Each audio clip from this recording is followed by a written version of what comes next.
Hi అండి. ఈరోజు అయితే మన రెసిపీ వచ్చేసి ఎంతో హెల్తీగా 6 రకాల పప్పులతో దోశ ఎలా రెడీ చేసుకోవాలో చూసేద్దాం.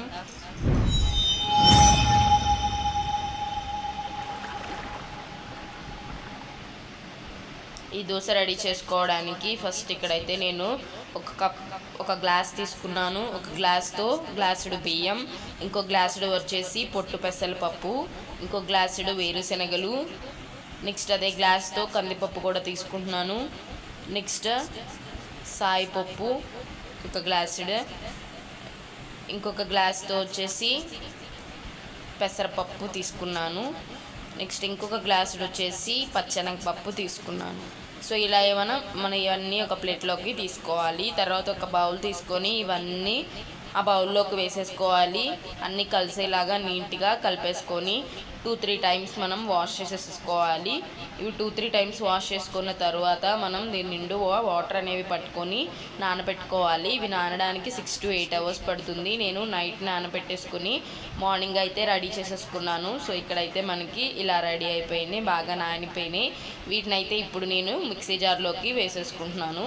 మనం మిక్సీ జార్లోకి వేసేటప్పుడు కూడా మిక్సీ జార్లో సగం వరకు మాత్రమే వేయాలి. నిండుగా వేస్తే మనకి మిక్సీ అనేది మూత పైకి వచ్చేస్తుంది.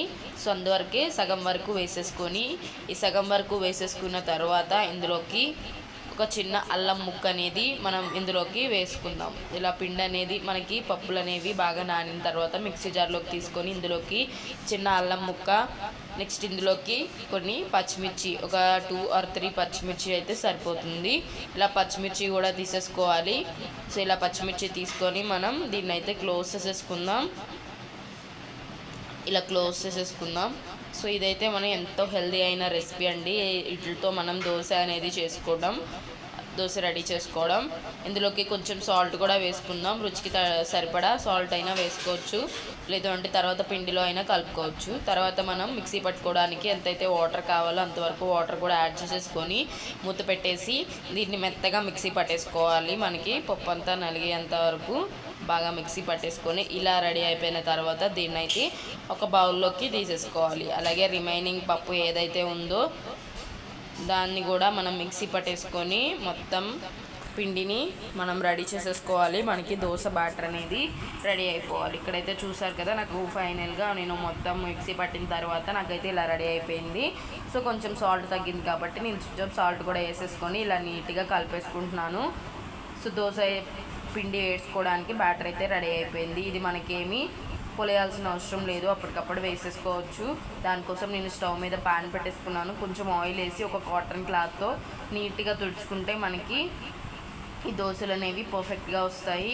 ఇలా వేసుకున్న తర్వాత మనం ఏదైతే దోశ పిండి రెడీ చేసేసుకున్నామో దానిలో కొంచెం ఇలా పెనం మీద వేసేసుకొని ఈవెన్గా చాలా పలచగా మనం ఇలా ఈవెన్గా మనం స్ప్రెడ్ చేసేసుకోవాలి. ఇలా స్ప్రెడ్ చేసుకున్న తర్వాత మనం కొంచెం సేపు ఉడికిన తర్వాత దీని చుట్టూరా ఆయిల్ అనేది మనం యాడ్ చేసుకుంటే అప్పుడు మనకి దోశ అనేది చాలా బాగుంటుంది. సో ఇలా 1 సైడ్ కాలిపోయిన తర్వాత దాన్ని సెకండ్ సైడ్ కూడా మనం మంచి కలర్ వచ్చేంత వరకు ఫ్రై చేసుకోవాలి. సో ఇలా నీట్గా ఫ్రై చేసేసుకొని మనం ఇలా ఫోల్డ్ చేసుకుంటే మనకి ఎంతో టేస్టీ అండ్ హెల్దీ అయిన దోశ అనేది రెడీ అయిపోతుంది. ఇక్కడైతే చూసారు కదా, చాలా ఈజీగా రెడీ అయిపోతుంది, చాలా క్రిస్పీగా ఉంటుంది. మీరు కూడా ఈ రెసిపీ అనేది ట్రై చేయండి. ఇలాగే మనం రిమైనింగ్ పిండితో కూడా మనం దోశలు అనేవి రెడీ చేసేసుకోవాలి.